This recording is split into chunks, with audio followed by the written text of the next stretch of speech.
हमारा आज का टॉपिक है भोजन के पोषक तत्व। बच्चों, भोजन में कुछ ऐसे तत्व होते हैं जो हमारे शरीर के निर्माण, हमें ऊर्जा देने और रोगों से बचाव का कार्य करते हैं। उन्हें हम पोषक तत्व कहते हैं।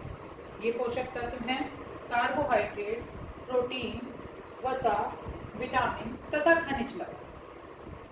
आइए अब हम इन पोषक तत्वों के कार्य, स्रोत तथा इनकी कमी व अधिकता से होने वाली हानियों के बारे में जानते हैं। जो हमारा पहला पोषक तत्व है कार्बोहाइड्रेट्स। 1 ग्राम कार्बोहाइड्रेट्स हमें 4 कैलोरी ऊर्जा प्रदान करता है। बच्चों, जिस तरह आप मार्केट में जाते हैं, आलू खरीदते हैं, तो आलूओं को आप खरीदते हुए उनसे यही कहते हो ना कि 2 किलो दे दो, 4 किलो दे दो। दूध खरीदते हैं तो उन्हें बोलते हैं आप कि 2 लीटर दे दो, 1 लीटर दे दो। उसी प्रकार ऊर्जा को हम कैलोरी में मापते हैं। तो 1 ग्राम कार्बोहाइड्रेट्स हमें 4 कैलोरी ऊर्जा प्रदान करता है।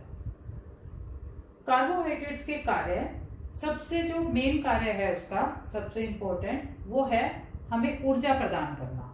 कार्बोहाइड्रेट्स हमें सारी जो हम सारे काम करते हैं, सारी गतिविधियों के लिए, हमारे सारी शारीरिक गतिविधियों के लिए हमें ऊर्जा प्रदान करता है। उसका दूसरा कार्य है शरीर के तापमान को बनाए रखना। बच्चों, क्या आप जानते हैं कि हमारे शरीर का तापमान कितना होता है? वो होता है 98.6 डिग्री। क्या ज्यादा गर्मी या ज्यादा सर्दी में हमारा तापमान घटता है या बढ़ता है? नहीं, हमारा शरीर का तापमान जो है वो एक जैसा ही बना रहता है। बस अगर हमें थोड़ा सा बुखार है तब हमारा जो तापमान है थोड़ा सा वो बढ़ जाता है, नहीं तो हमारा शरीर का तापमान इतना ही रहता है। तो इस तापमान को बनाए रखने में कार्बोहाइड्रेट जो है वो हमारी मदद करता है। अब हमें कार्बोहाइड्रेट्स किन किन स्रोतों से मिलता है? कार्बोहाइड्रेट्स हमें अनाजों से मिलता है, जैसे अनाज में गेहूं, चावल, मक्का, बाजरा। फलों में जैसे कि पपीता, सेब, अमरूद, केला, नाशपाती में कार्बोहाइड्रेट्स काफ़ी मात्रा में होता है। इसके अलावा सब्जियों में अरबी, आलू, शकरकंदी, कंद, जो भी इसके अलावा है शर्करा युक्त पदार्थ, जैसे जो मीठे पदार्थ होते हैं, चीनी, गुड़, शहद और शक्कर। इसकी कमी और अधिकता दोनों ही हमारे शरीर के लिए हानिकारक हैं। इसकी कमी से, सबसे पहले तो हमें इसकी कमी से शरीर में ऊर्जा की कमी हो जाएगी और हम जो शारीरिक गतिविधियां हैं वो अच्छी तरह से नहीं कर पाएंगे। उसके अलावा हमारी मांसपेशियां जो है वो भी शिथिल हो जाती हैं और उनसे भी हमें जो है काम करने में हम काम अच्छे से नहीं कर पाते हैं। इसकी कमी से तो है ही हमें हानियां, इसकी अधिकता से भी हमें हानियां होती हैं। कार्बोहाइड्रेट्स के अधिकता होने से मोटापा बढ़ता है व आलस्य की अधिकता हो जाती है, हमें काम करने का मन नहीं करता है। तो ये है कार्बोहाइड्रेट्स के कार्य, स्रोत, कमी व अधिकता से होने वाली हानि। जो हमारा दूसरा पोषक तत्व है प्रोटीन। 1 ग्राम प्रोटीन हमें 4 कैलोरी ऊर्जा प्रदान करता है।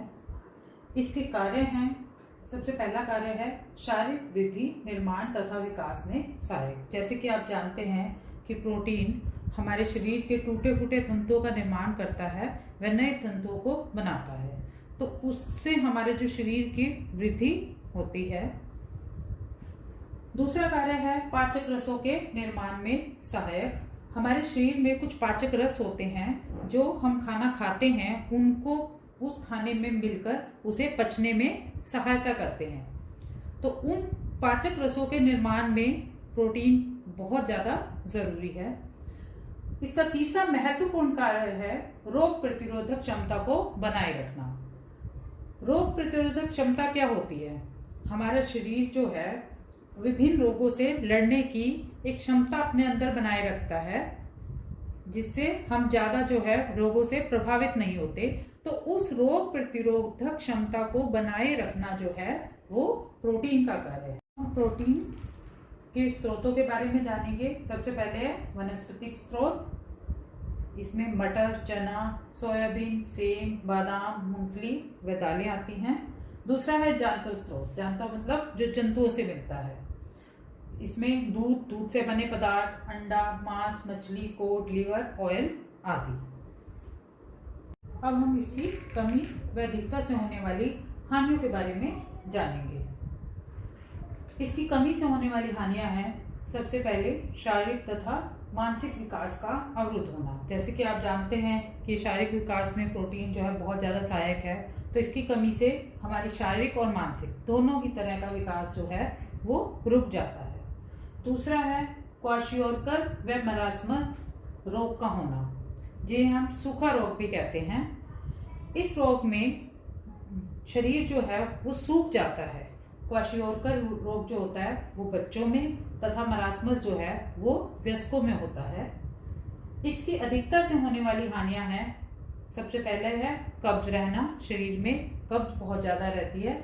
और दूसरा है लीवर व मस्तिष्क की कार्यक्षमता पर प्रभाव। इसकी कमी से भी मस्तिष्क के ऊपर बहुत ही ज़्यादा प्रभाव पड़ता है और इसकी अधिकता से भी मस्तिष्क के ऊपर दुष्प्रभाव पड़ता है। आज हमने 2 पोषक तत्वों के बारे में जाना। बाकी के पोषक तत्वों के बारे में मैं अगली वीडियो में आपको समझाऊंगी। तब तक के लिए घर पे रहें, सुरक्षित रहें।